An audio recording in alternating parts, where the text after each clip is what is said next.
speaker. But I am a sister, a mother, a friend of people who suffer from substance use disorder. I'm also a person in long-term family recovery. My journey is much like many that walk down this path, but uniquely different. And if I've learned anything about this long and difficult journey, is there are many pathways to find healing, and all are reasons to be celebrated. So I'm here to celebrate with all of you, because the people who have found true recovery are the strongest, most interesting people I've ever met. My family recovery story began in my childhood when my oldest brother began experimenting with drugs and alcohol. And it continues today, as I will forever grieve that brother. And as I live through a mother's worst nightmare of losing a child, and as I now help navigate my youngest son's journey to find his own path of recovery.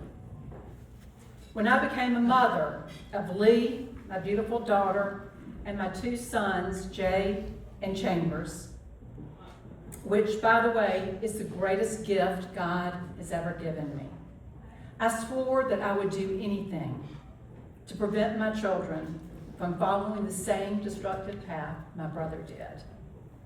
I knew early in life the destruction of drugs and alcohol misuse could destroy a family. Needless to say, as the teenage years approached my children, I found myself parenting out of fear. I remember going to our minister when I found weed in our house. My friends told me, it's not a big deal, all teenagers experiment with it.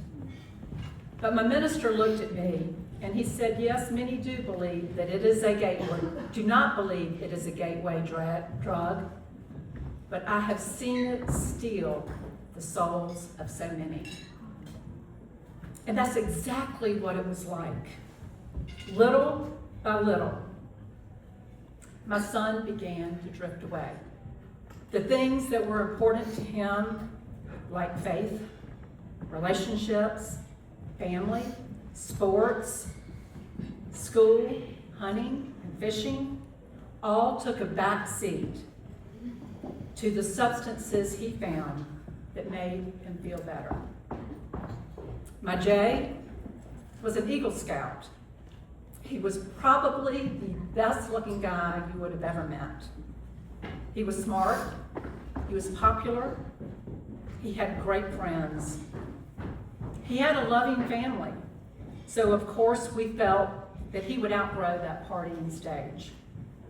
We could help him through it, we could love him through it, and with maturity, things would change.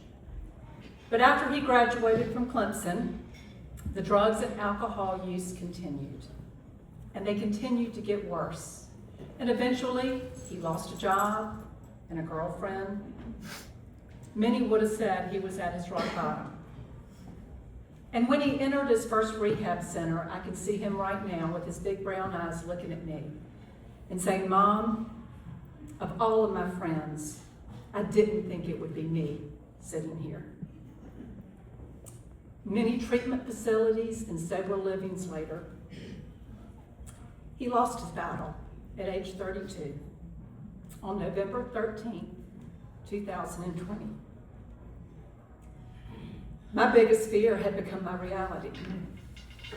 Not only was I now suffering the grief of losing my precious child, but my youngest son was now battling the disease as well. And his disease was progressing rapidly. My youngest son is someone some of you may know. His name is Henry. We call him Chambers by his middle name. And when he was in first grade, his teacher called me and he said that he wanted to change his name to Henry. So now some people call him Henry, some people call him Chambers.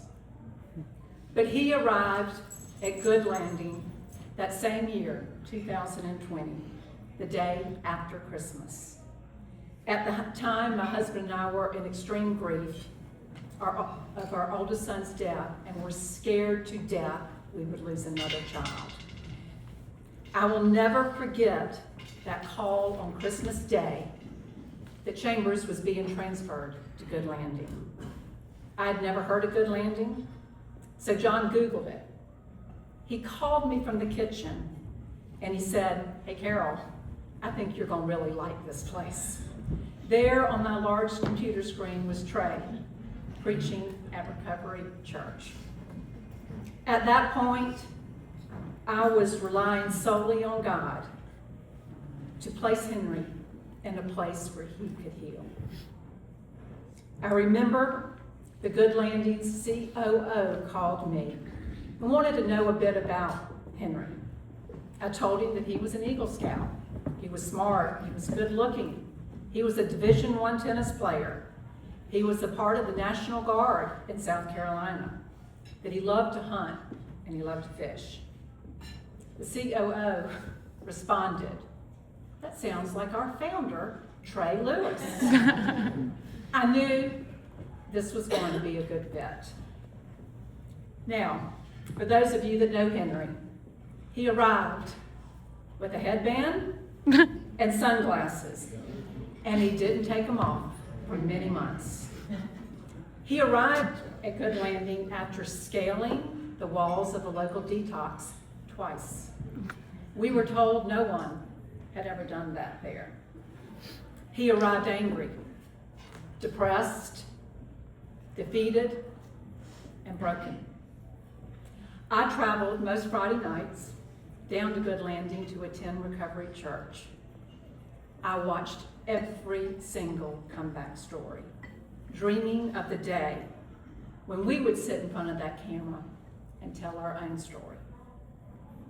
I drove Natalie, Roz, Connor, Kyle, Sweet Howard, Woody, Chris, and Cliff absolutely crazy with constant calls and concerns.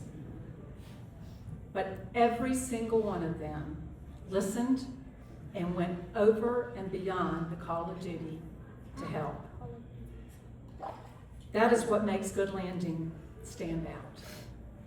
You loved my child when he couldn't love himself, and you gave that same love to our family. See, family recovery is a beast in its own. We become as addicted to our loved one's addiction as they are to their drug of choice. We blame ourselves. I actually had one therapist look at me during a therapy session and asked me, "Do you take credit for Chambers being an outstanding tennis player?" And I said, "Of course not." And he said, "Well, why do you blame yourself for his substance use disorder?" So, while Henry was receiving the care he needed here, I realized that I was every bit as sick as he was. I needed desperately to turn my pain into purpose. So after 28 years of teaching, I began a new career. I have dedicated my life to ensuring that our small community in Spartanburg, South Carolina, has the resources that individuals and families need to find recovery. There's a statistic that says for every single person suffering from substance use disorder, there are 4 to 5 family members and friends that suffer right alongside them. That is a lot of people out there that need help.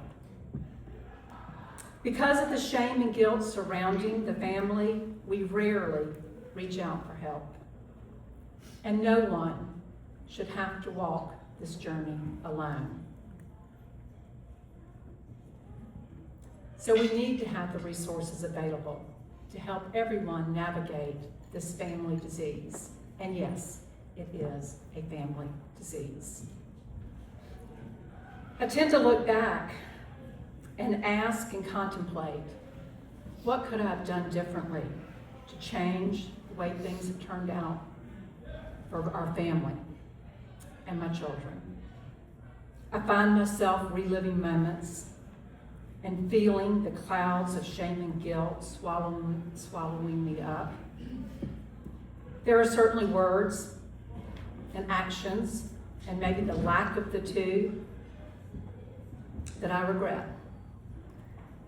But my true healing comes from my faith in a Savior who was willing to die for me, who understands the struggles of this broken world and loves the lost sheep. So tonight, my prayer is that in my story, you will find some hope and encouragement to continue fighting for those who are lost, but who Jesus knows are worthy of saving. As I mentioned, no one should have to walk this journey alone. No one should lose a child, a spouse, a parent, or anyone to this disease when there is a solution.